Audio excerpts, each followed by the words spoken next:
일상에 파묻힌 우리의 영혼을 흔들어 깨우시는 하나님께서 이곳 예배의 자리로 부르십니다.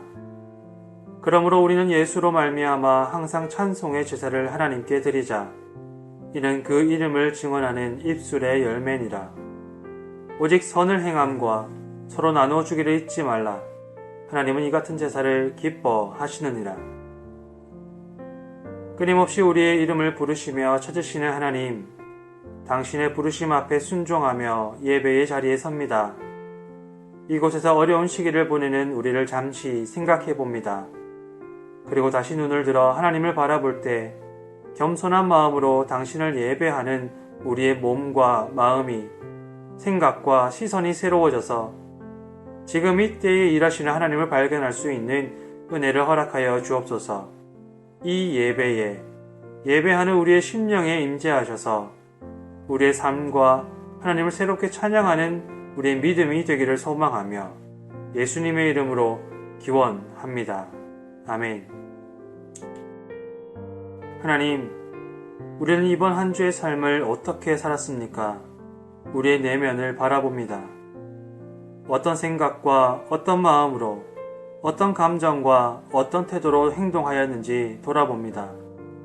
우리는 무감각하였고 마음이 무뎌졌습니다.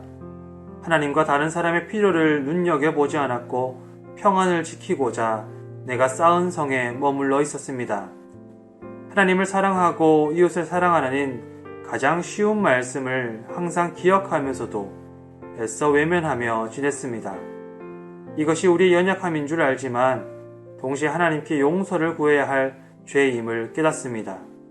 우리를 불쌍히 여기시고 우리 죄를 아뢰 때 주의 얼굴을 비춰 주십시오. 이 시간 우리의 죄를 겸손하고 정직하게 고백합시다.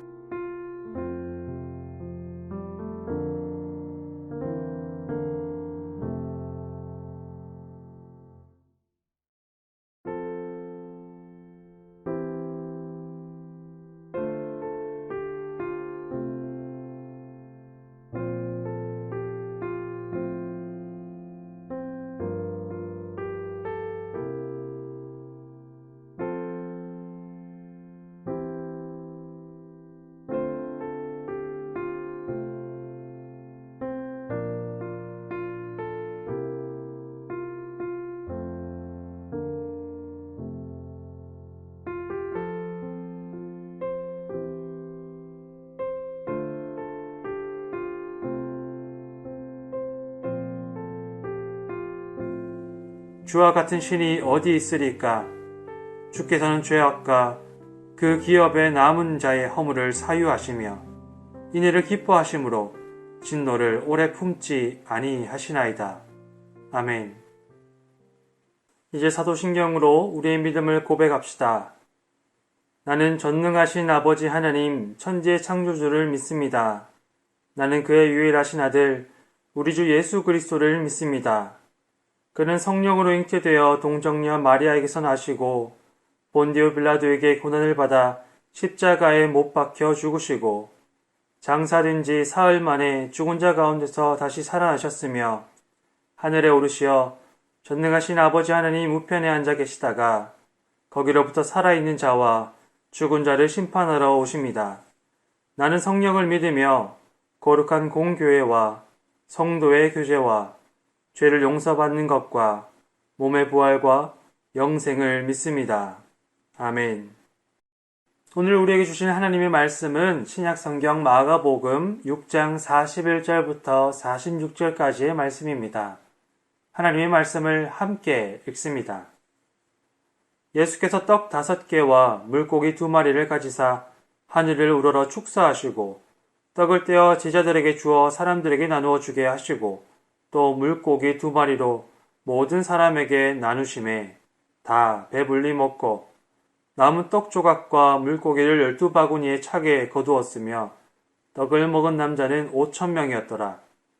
예수께서 즉시 제자들을 재촉하사 자기가 무리를 보내는 동안에 배 타고 앞서 건너편 벳세다로 가게 하시고 무리를 작별하신 후에 기도하러 산으로 가시니라. 아멘. 광고를 전해드립니다. 청년부 예배로 각자의 자리에 서신 모든 분들을 환영합니다. 영상 예배의 횟수가 더해 갈수록 아마 여러분들이 사실상 이렇게 몸과 마음을 일으켜서 예배의 자리에 서는 것, 또 한편으로는 잘 집중되지 않는 그 환경 속에서 여러분들이 또 함께 예배하는 것이 쉽지 않을 것이라고 생각이 됩니다. 그럼에도 불구하고 여러분 하나님께서 부르신 그 부름에 응답하셔서 또 예배 자리에 함께 하시는 모든 청년 여러분들을 환영하고 축복합니다. 하나님께서 예배 가운데 주시는 은혜가 여러분들과 함께 하시기를 또 넉넉하게 채우시고 넘치기를 축복합니다. 여러분 오늘은 예배 후에 셀 모임이 있습니다.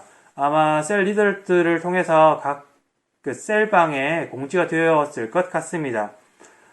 줌이라는 어플리케이션이 있는데요. 그것을 통해서 우리가 모임을 가질 수 있도록 각 셀 리더들과 임원들이 준비를 했습니다. 우리가 떨어져 있는 시간을 통해서 교회는 무엇보다 공동체라는 사실을 각자가 아마 더 절감하고 있을 것 같습니다. 비록 우리가 몸은 함께하지 못하고 좀 불편할 수는 있겠지만 우리가 이 사용할 수 있는 성경들을 또 도구들을 선용하여서 여러분들 서로 교제하시는, 오랜만에 교제하시는 귀한 시간들 되시기를 바랍니다. 청년부 장학사업이 진행 중에 있습니다. 추천 혹은 신청을 원하시는 분들은 셀 리더나 또 교육자에게 문의하여 주시기를 바랍니다. 특별히 여러분 우리가 헌금으로 이 장학사업을 운영하고 있기 때문에 여러분 우리가 지금 공동체를 함께 모여서 물리적으로 모여서 예배하지는 못하고 있기 때문에 여러분들 특별히 또 이 장학사업을 기억하시면서 여러분들 헌금을 준비를 해주시면 또 더 좋을 이 장학사업을 통해서 우리 공동체의 지체들을 섬기고 또 세우는데 더 도움이 될 것 같습니다. 기억하여 주시고 기도하시며 또 준비해 주시면 감사하겠습니다. 여러분 사순절 성경 읽기를 계속하고 있습니다. 여러분들 삶에서 또 각자의 자리에서 잘 묵상하고 계시죠? 이번 주부터 누가복음이 시작되었습니다. 사순절도 이제 반이 다 지나가고 복음서도 두 권을 다 읽고 두 권만 남았습니다. 그리스도의 순환을 묵상하실 때 우리가 또한 이 시대의 어려움도 함께 묵상하며 또 기도할 수 있기를 또 권면드리며 부탁드립니다. 이제 하나님의 말씀을 함께 나누겠습니다. 영혼이라는 말이 현대사회에서 그렇게 신뢰받지는 못하는 것 같아요.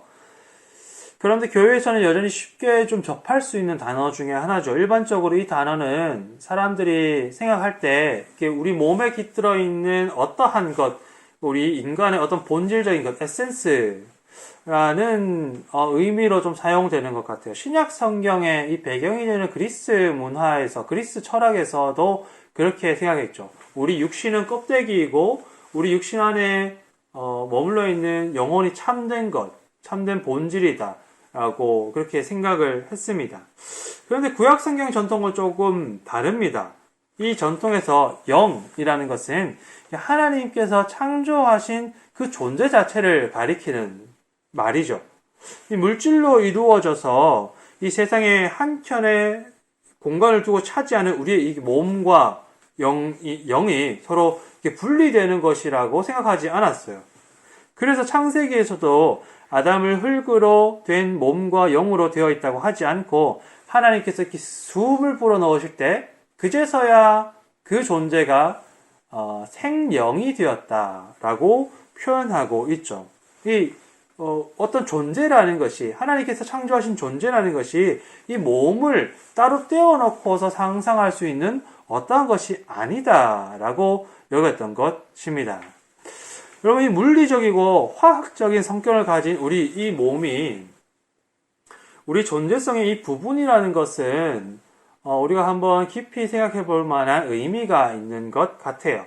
이것은 나아가서 우리가 함께 한다는 의미도 상기시켜 주죠. 우리가 여러분 서로 떨어져서 우리가 처음 떨어져서 예배할 때 나누었던 그 말씀처럼 우리가 서로 떨어져서 기도하며 그 가운데 우리의 빈자리 가운데 성령님의 함께 하심을 경험할 수도 있지만 여러분, 우리가 서로를 이렇게 눈으로 보고 귀로 서로의 이 말소리를 듣고 우리 손끝에 온기를 함께 나누는 것은 우리를 보다 창조된 존재, 하나님의 창조된 존재답게 만들어주는 그런 활동들입니다. 이 복음서는 예수께서 따로 시간을 내어서 기도하셨다는 이야기를 종종 전해주고 있어요. 마가복음 1장 35절에서는 그 한 장면이 등장합니다. 새벽 아직도 밝기 전에 예수께서 일어나다가 한적한 곳으로 가서 거기서 기도하시더니, 이 복음서가 예수님의 행적을 낱낱이 일일이 다 기록하지는 않아요.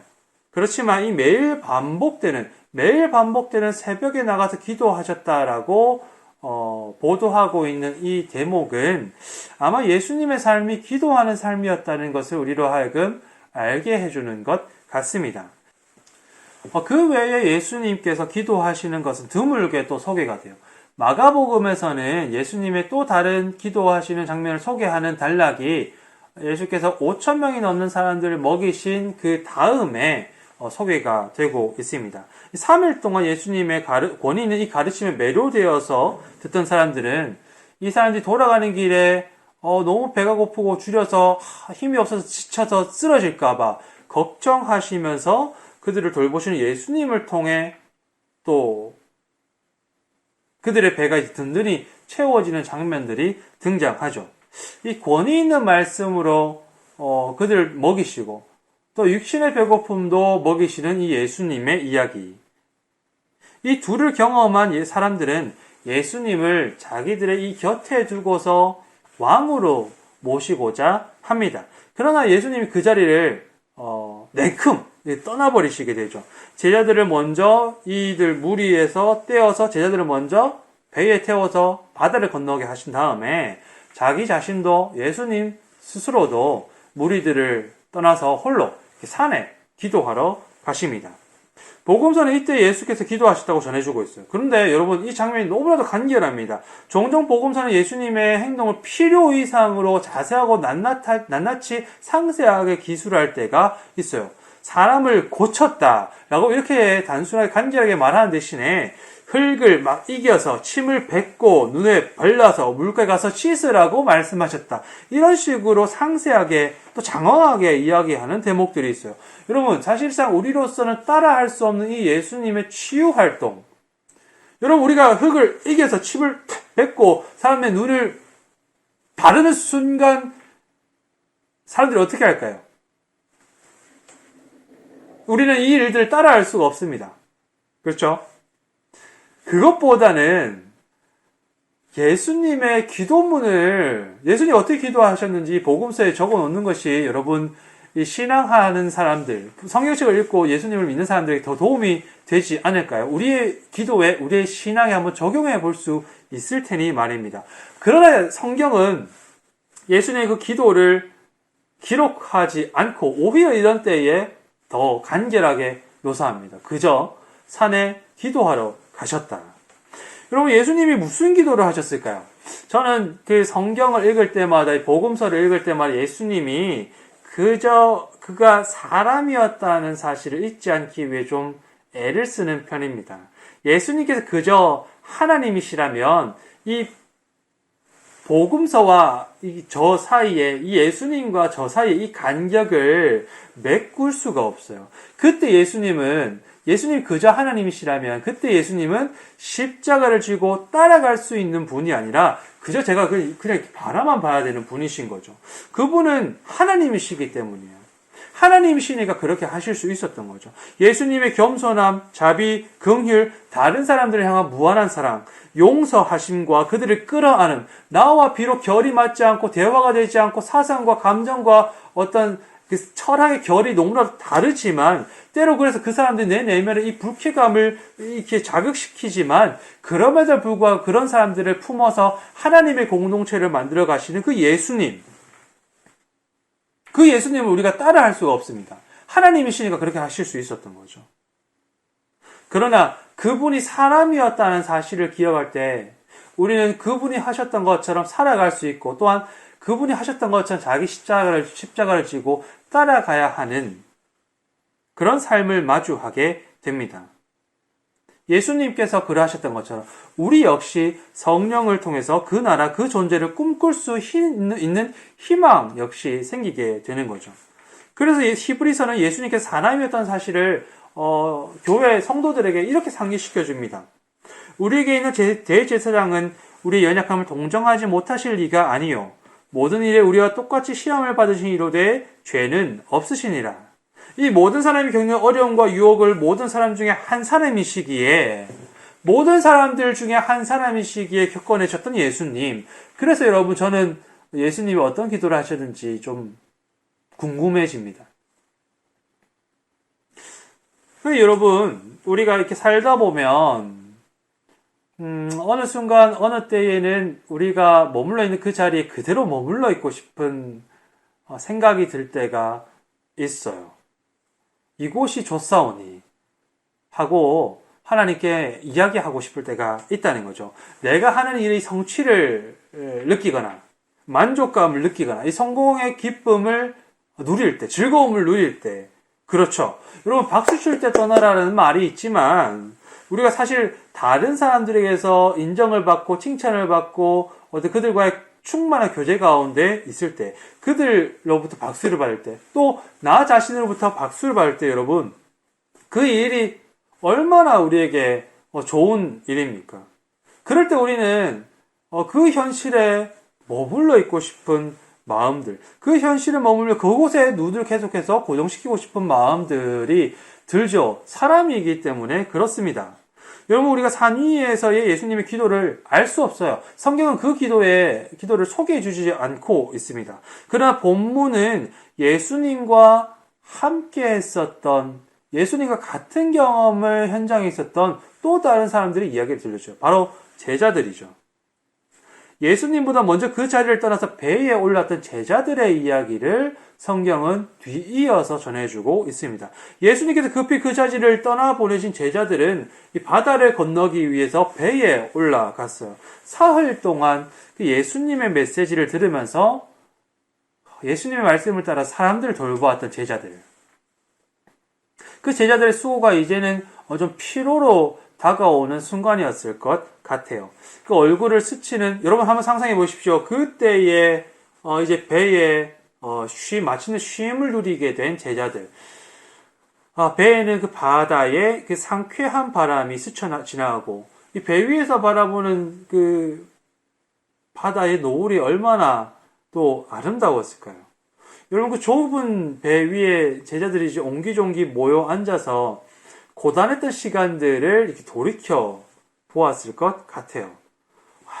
그 힘들었던 순간들, 조금 지치고 계속되는 시간들 속에서 고단했던 것들을 한숨으로 이제 털어내고 분주하게 보냈던 지난 사흘의 시간들을 되돌아보는 겁니다. 여러분 제자들의 몸은 지쳤지만 아마 흥분은 가라앉지가 않았을 것 같아요. 들판에서 머물면서 그들이 보았던 것들, 그들이 참여했던 것들, 그리고 그들이 예수와 더불어서 거두었던 성취들이 잔상처럼 남아서 그 작은 배를 수다스럽게 채우지 않았을까 싶어요. 이 자신들, 이 적은 수의 예수의 제자 공동체가 그토록 많은 사람들을 먹였다는 이 놀라운 성공의 기억들이 아마 제자들을 사로잡지 않았을까 싶어요. 몸은 떠나서 이미 바다 위를 건너가고 있지만 마음은 아직까지 들판에 남아있는 거죠. 그 사흘의 시간에 머물러 있습니다. 그리고 그때 제자들이 풍랑을 만나게 됩니다. 갑작스러운 풍랑에 어부 출신 제자들조차도 당황하며 두려워 떠는 모습을 복음서는 이렇게 전해주고 있어요. 그들이 떡대시던 일을 깨닫지 못하고 도리어 그 마음이 둔하여졌기 때문이다.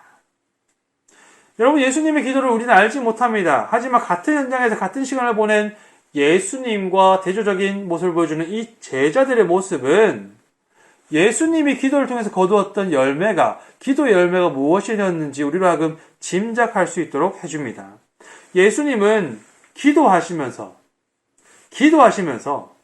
이 현실에 매몰되지 않는 지혜를 하나님으로부터 얻습니다. 예수님이 이 현실에 매몰되지 않고 계속해서 예수님께 주어지는 하나님의 뜻의 삶을 조정할 수 있도록 해주신 것이지요.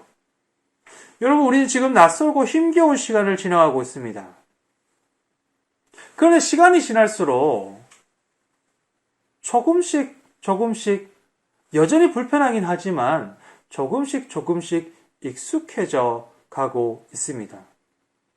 온 국민에게 질병이 퍼지는 것은 아닐까? 나도 알지 못한 사이에 어느 순간에 병에 걸리는 것은 아닐까? 노심초사하면서 매일같이 가파르게 올라가던 확진자 수도 점차 둔화세를 보이고, 그 사이 추운 겨울이 자취를 감추고 또 정말 좋은 이 봄이 또 찾아왔습니다.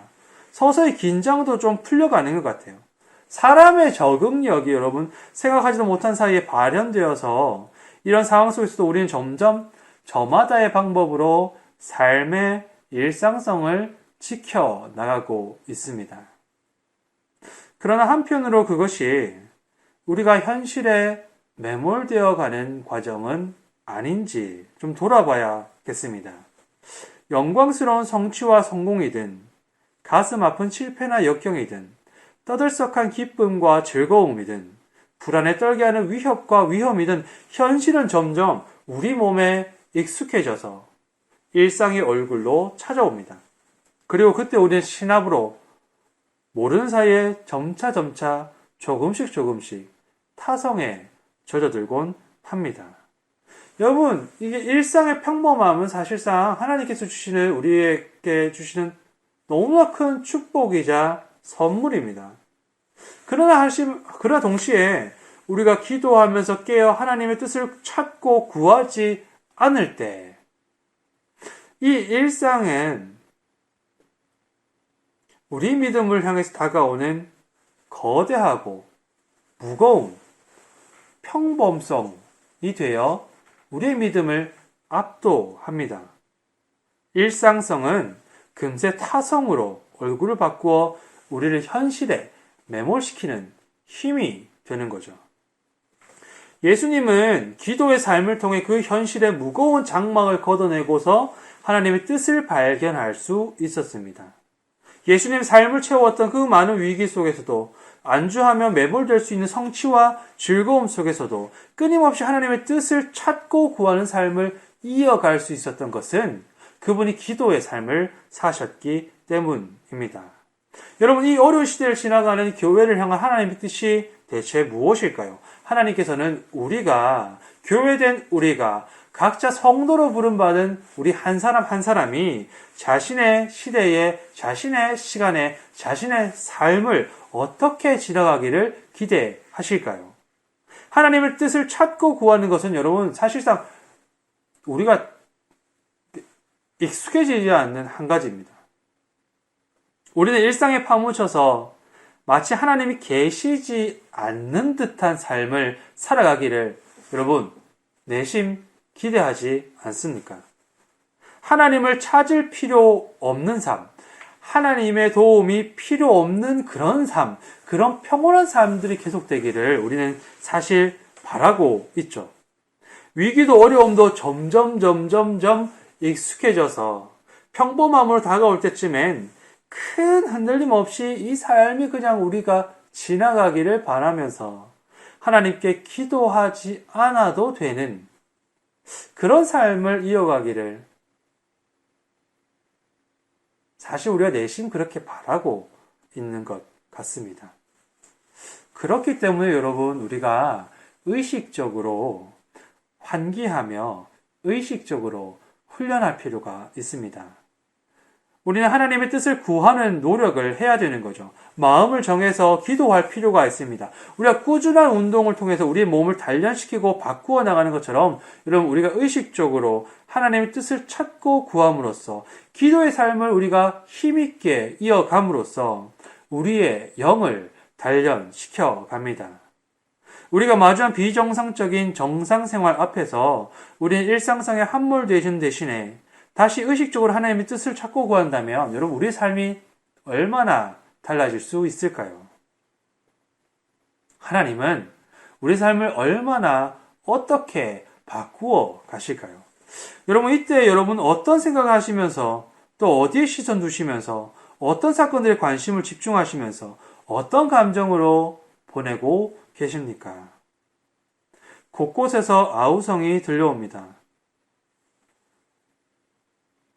시간이 더해갈수록 뉴스에는 가슴 아픈 소식들이 많이 들려옵니다.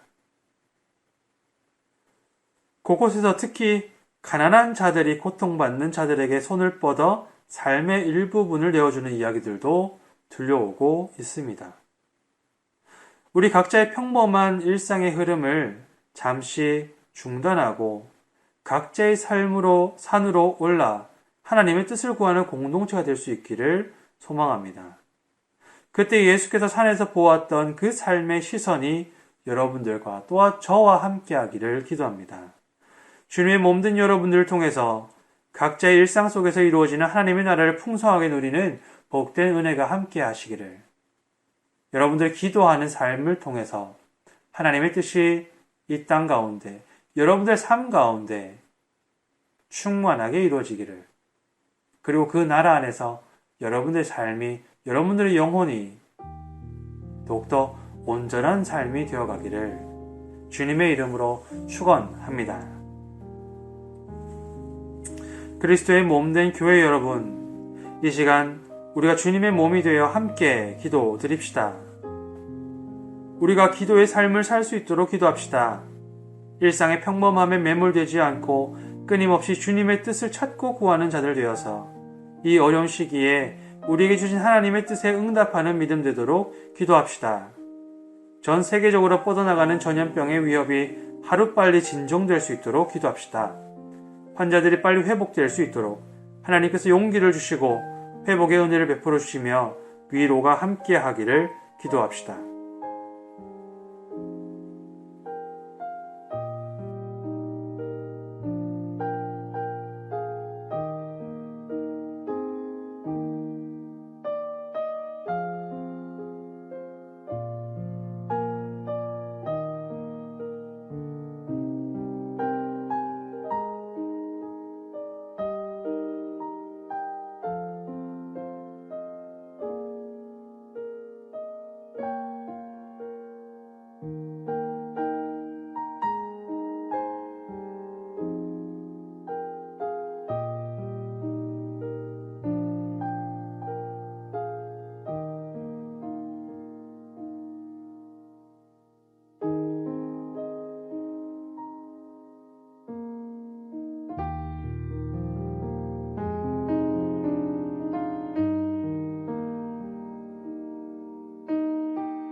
주님, 우리는 당신의 몸이 되어서 당신이 뜻하는 바를 구하며 함께 기도합니다. 우리의 기도를 들어주소서. 오늘도 세계 곳곳에서 병마와 두려움과 싸움을 계속하는 사람들을 위해서 기도합니다. 그들에게 끝까지 싸울 수 있는 용기를 허락하여 주셔서 마음이 꺾이지 않도록 도와주십시오. 전염병으로 인해 사랑하는 사람들을 잃은 이들의 상실을 위로하여 주시고, 교회가 이 아픔과 슬픔 가운데 하나님의 손길을 되어 치료하는 일에 응답할 수 있도록 인도하여 주십시오. 주님, 우리의 연약한 믿음 돌보아 주시기를 소망합니다. 하나님이 주신 이 평범한 일상을 선물로 받아들일 때 우리의 믿음의 감각이 무뎌지지 않도록 은혜 베풀어 주시기를 원합니다. 기도의 삶을 통해 끊임없이 하나님의 뜻을 구하는 자들 되어 믿음을 예리하게 단련하게 하시고 그 일상 속에 숨겨진 하나님의 뜻에 응답하는 믿음 될 수 있도록 도와주십시오. 하나님이 우리를 사로잡으셔서 하나님의 뜻을 갈망하는 심령 되게 하시고 그때 성령으로 영원히 충만케 되는 은혜가 있게 인도하여 주십시오. 하나님, 우리가 드리는 봉헌을 기쁘게 받아주십시오. 이것으로 우리의 몸된 지체들을 돕고 그들의 삶을 세우는 데 사용될 수 있게 은혜와 지혜를 허락하여 주시고, 이 시기에 누구보다도 다른 이들의 돕는 손길이 필요한 이들 위해 하나님 주신 사랑과 소유를 나눌 수 있는 넉넉함을, 주변을 돌아보는 넓은 시선을 허락하여 주십시오. 흩어진 우리 청년 지체들을 축복하여 주십시오. 삶의 형편이 점점 어려워지지만 믿음과 마음은 가난해지지 않게 하시고, 주는 것이 받는 것보다 복이 있다 하신 주님 말씀을 항상 기억할 때마다 우리가 서로 사랑을 나눔으로써 참된 충만함에 들어가는 은혜 있게 인도하여 주십시오. 이제는 우리 주님 예수 그리스도의 은혜와 하나님의 사랑과 성령님의 교제하심이 흩어진 곳에서 기도의 삶을 살며 하나님의 뜻을 구하고 몸과 마음 다하여 그 뜻에 응답하기를 다짐하는 모든 청년들의 삶과 영혼 위에 지금부터 영원토록 함께 계시길 축원하옵나이다. 아멘.